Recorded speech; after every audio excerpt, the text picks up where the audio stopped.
el pan que da la vida. Evangelio de hoy, misioneros redentoristas. Del primer libro de los Reyes. En el capítulo 12, versículos del 26 al 32, y en el capítulo 13, versículos del 33 al 34. En aquellos días, Jeroboam pensó para sus adentros: el reino podría volver todavía a la casa de David, si el pueblo continúa subiendo para ofrecer sus sacrificios en el templo del Señor, en Jerusalén. El corazón del pueblo se volverá a su señor Roboam, rey de Judá, y me matarán. Y tras pedir consejo, el rey fundió 2 becerros de oro y dijo al pueblo: basta ya de subir a Jerusalén. Este es tu Dios Israel, el que te hizo subir de la tierra de Egipto. E instaló uno en Betel y otro en Dan. Este hecho fue ocasión de pecado. El pueblo marchó delante de uno a Betel y delante del otro hasta Dan. Construyó lugares de culto a los altos e instruyó sacerdotes del común del pueblo que no eran descendientes de Leví. Jeroboam estableció una fiesta en el mes 8, el día 15 del mes, a semejanza de la que se celebraba en Judá.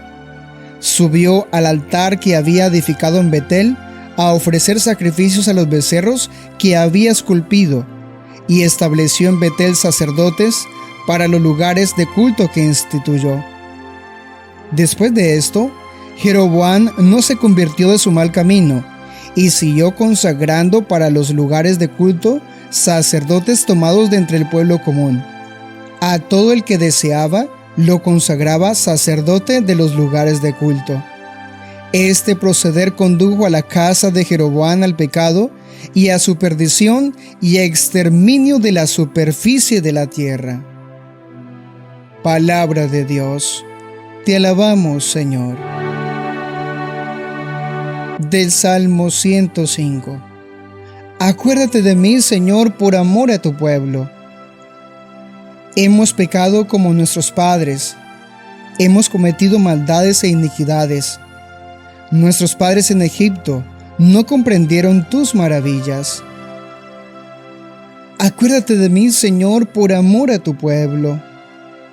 En Horeb se hicieron un becerro, adoraron un ídolo de fundición, cambiaron su gloria por la imagen de un toro que come hierba.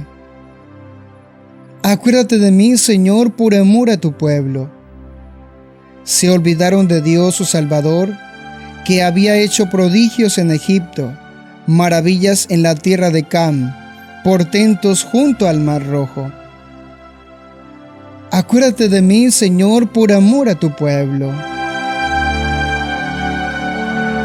Lectura del Santo Evangelio, según San Marcos, capítulo 8, versículos del 1 al 10.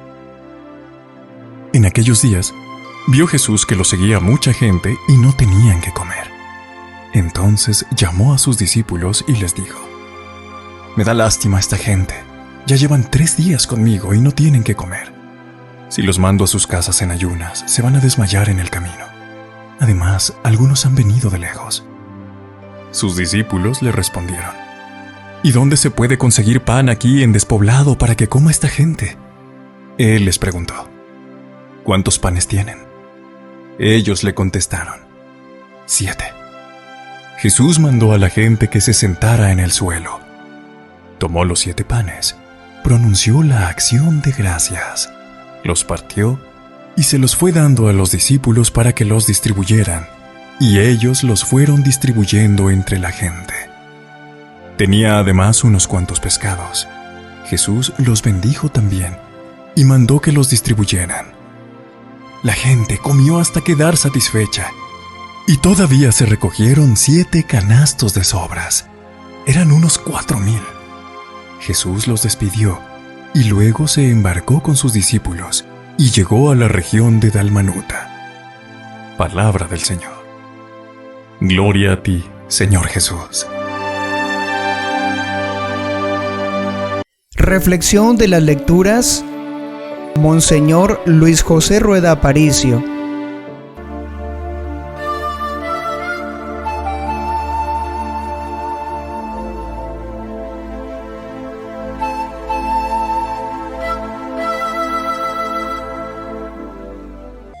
Cantemos al Señor con indecible gozo. Él guarde la esperanza de nuestro corazón. Dejemos la inquietud posar entre sus manos.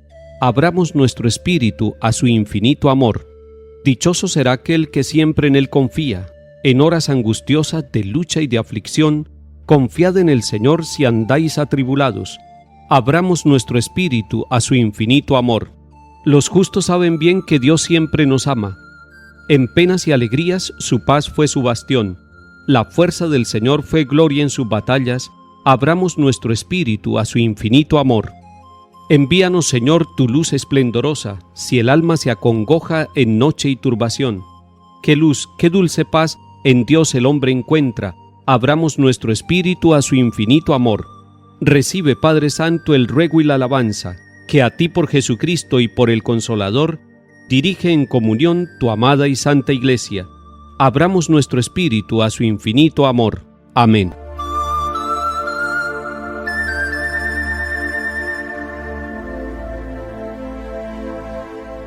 La palabra de Dios en estos días nos está mostrando una cadena de errores personales y sociales y las consecuencias que esto conlleva. Primero, Salomón desvía su corazón de la presencia de Dios. No busca la voluntad de Dios, sino su propio placer y su propia voluntad. Esto trae como consecuencia también que unos y otros busquen el poder, y entonces viene la división entre el reino del norte y el reino del sur. Pero ahora nos encontramos con que Jeroboam quiere dividir también a su pueblo y siente envidia de que ellos vayan a Jerusalén a rendirle culto a Dios. Y entonces viene la utilización de la religión en orden a lo político y a lo económico. Jeroboam toma como estrategia lo religioso. Se está dando cuenta que los israelitas van a rendir culto al único Dios vivo y verdadero, pero a él no le conviene que vayan a Jerusalén, porque si van a Jerusalén posiblemente se unan con Roboam y entonces él queda sin posibilidad de reinar. Toma una decisión equivocada. La decisión equivocada es crear unos altares, unas religiones nuevas, unas religiones en cualquier lugar. Ya no se respeta el único templo de Jerusalén. Ya Jeroboam está diciendo: nosotros también podemos fundar nuestro culto, nuestra religión. Nosotros podemos crear nuestra propia espiritualidad. Está jugando con el sentimiento religioso del pueblo. Pero es que Jeroboam, desde el punto de vista militar y político, se está dando cuenta que la religión unifica al pueblo y que un pueblo unificado por su religión es un pueblo invencible, es un pueblo que vive la unidad. Él está tratando de dividir al pueblo para poder reinar al menos en una parte de la comunidad unificada de Israel. Miren cómo lo religioso está puesto al servicio de estos intereses mezquinos y políticos. La religión es ante todo la búsqueda de la voluntad de Dios. La religión no puede ser manipulada a nuestro antojo. Jeroboam nombra sacerdotes sin tener en cuenta la tradición religiosa de Israel, y los nombra sacerdotes en Betel y en Dan. De esta manera está construyendo un culto cismático, un culto que divide a la comunidad. Hoy en día, nosotros, movidos por el amor de Cristo Jesús, que entregó la vida por toda la humanidad, por los pecadores, por los seguidores de Él y por aquellos que lo rechazaron, sin distinción alguna, hoy nosotros, iluminados con la palabra de Dios, con la fuerza de la Eucaristía y de cada uno de los sacramentos, con el amor a la Santísima Virgen María, queremos ser Iglesia Comunión, Iglesia Casa y Escuela de la comunión y de la unidad, de la solidaridad y de la fraternidad, para que nos descubramos y nos redescubramos como verdaderos hijos de Dios Padre, el único Dios vivo y verdadero, para que de esta manera nosotros quitemos todas las barreras, todos los muros que nos tratan de separar, todas las envidias y todos los rechazos, todas las guerras. Nosotros queremos vivir una religión y una espiritualidad de la comunión, para que la Iglesia sea instrumento de unidad y de salvación para toda la humanidad. Puede ser que haya diferencias en la forma de pensar, pero nosotros como Iglesia católica, y por eso el cristianismo vive una actitud católica, es decir, universal, con el corazón abierto para todos, buscando siempre la verdad y buscando no lo que nos separa, no lo que nos divide, sino lo que nos une. No queremos construir muros, sino tender puentes que nos permitan transitar y encontrarnos, abrazarnos y redescubrirnos como verdaderos hijos de Dios. Esa es la tarea de la religión Esa es la tarea de la Iglesia, hacer de todas las personas hermanos en Cristo Jesús.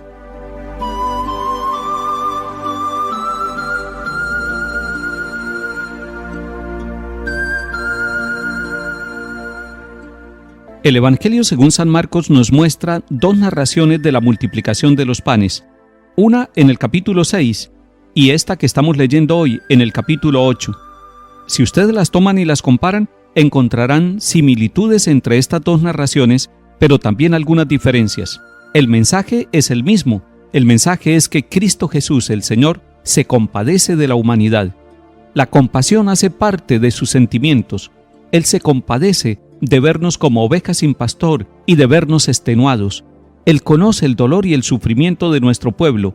Él sabe de cada uno de nosotros y de nuestras familias, de las luchas que tenemos en todos los ambientes de nuestra vida.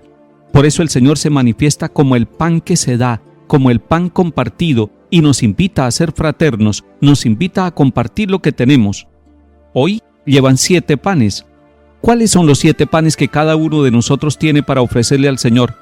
Tal vez nos parezca demasiado poco, pero ese poco puesto en las manos de Jesús, cuando Él da gracias por lo que nosotros presentamos, abunda. Cada vez que vamos a la Eucaristía, damos gracias y recibimos un pan sencillo, la Eucaristía, la hostia consagrada. Allí está Jesús en plenitud, dándose como pan de vida.